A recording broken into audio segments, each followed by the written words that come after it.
जी मौलाना, और एक सवाल था। जी आपने माशाल्लाह बहुत ही बेहतरीन जवाब दिया है। तो लेकिन बात यह है कि जहाँ तक बात है खर्चे की, अमीर लोग इस तरह करते हैं, आपने कहा तो बात सही है, लेकिन गरीब लोग भी इसमें शामिल हैं। और इसी तरीके से बहुत सारे ऐसे बच्चे जो चाहते हैं कि हमारा निकाह जो सुन्नत के मुवाफिक हो जाए, लेकिन उनकी माएँ ये कहती हैं कि नहीं, हमारा नाक कट जाएगा, हमारी इज्जत चली जाएगी, हम जब इस तरह से रस्म व रिवाज को इख्तियार नहीं करेंगे, हमारे बाप दादाओं से होकर चला आ रहा है। हाँ, तो फिर उनके पास पैसा ना होने के बावजूद भी वो कहीं से मांग के लाकर इस तरह से निकाह करने का कोशिश करते हैं, और फिर जो है अपने रस्म रिवाज को पूरा फर्ज समझ लेते हैं, अगर नहीं करेंगे तो फिर रिश्ता भी टूट जाता है। इस तरीके से जो है मामला आता है। देखिए मौलाना, बहुत अच्छा सवाल आपने किया है। वाकईतन अगर हम देखते हैं बड़ा अफसोस लगता है, हमारी माएँ और बहनों के अंदर जो है दीनदारी न होने की वजह से जो है ना, ये सारा रस्म और रिवाज को बड़ी आसानी से वो अंजाम दे देती है।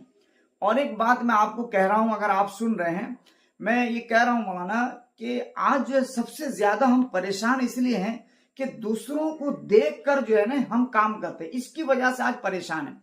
अगर दूसरा आदमी अगर नाजायज के तरीके पर पैसा कमाता है, दो नंबरी पैसा कमाता है, उसके पास काफी पैसा है, किसी का गला दबाकर और किसी का हक मारकर करोड़ों रुपया रखा है, अब वो शादी में क्या करता है कि वो मतलब जो है गाड़ी पर गाड़ी करता है और लोगों को जो है बुलाता है बारात पे जाने के लिए नहीं, नाचने के लिए। आज अफसोस लगता है कि हम नाचने के लिए जाते हैं। ये सारा रस्म और रिवाज जब वो अदा करता है, क्यों? उसके पास पैसा होता है मौलाना। वो अगर करोड़ों का मालिक है तो यूं ही 10-15 लाख रुपया अगर खर्च कर देगा ना, तो उसको एहसास नहीं होगा, वो खर्च कर दे रहा है। लेकिन मसला यही है कि जब हम उसको देखकर और अपने शादी में खर्च करते हैं और रिश्तेदारों को खुश करने के लिए, तो फिर एक जुमला याद रखिएगा मौलाना, मैं आपको बहुत अच्छा बात कह रहा हूं कि जिन 5 और 10 लाख रुपया हम रिश्तेदारों को खुश करने के लिए खर्च करते हैं। किसी ने मुझसे पहले सवाल किया था आपसे पहले कि शादी क्या है। मैंने कहा कि बस शादी यूं समझ लो कि 10 साल का कमाई 10 दिनों में पानी की तरह बहा देना उन रिश्तेदारों को खुश करने के लिए जो कभी जिंदगी में आपके तरक्की को देखकर खुश होना नहीं चाहते।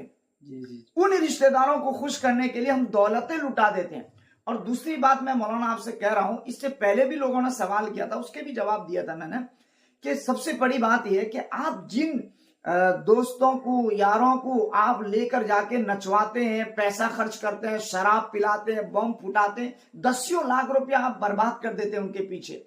लेकिन वही 10 महीने के बाद जब आपका माली हालात खराब होता है ना, अगर आप वहीं पर उन्हीं साथियों को आप कहेंगे भाई 10,000 रुपये की आप मदद कर दें, आप फिर मेरे तजुर्बे की बात याद रखना, वो मुकर जाएंगे, आपकी मदद नहीं करेंगे। 10,000 की बात तो दूर, 10 रुपए की भी मदद 10 रुपए की भी मदद नहीं करेंगे। तो फिर हमें तो अकल से काम लेनी चाहिए ना, कि जिन रिश्तेदारों को खुश करने के लिए कि हम लाखों रुपया लोन में, कर्ज में और मांग कर, जांच कर, अपनी इज्जत को बेचकर लाकर खर्च करते हैं, कभी तन्हाई में बैठना कि वो रिश्तेदार आपके खर्च से कभी खुश हुए हैं? जब ये बात हमारी माएँ और बहनें में समझ में आ जाएगी ना, तो इंशाअल्लाह हमारा समाज में आज भी सुन्नत के मुताबिक शादी होगा और निकाह मुश्किल होगा इंशाअल्लाह। समझ में? जी, दुरुस्त कहा आपने।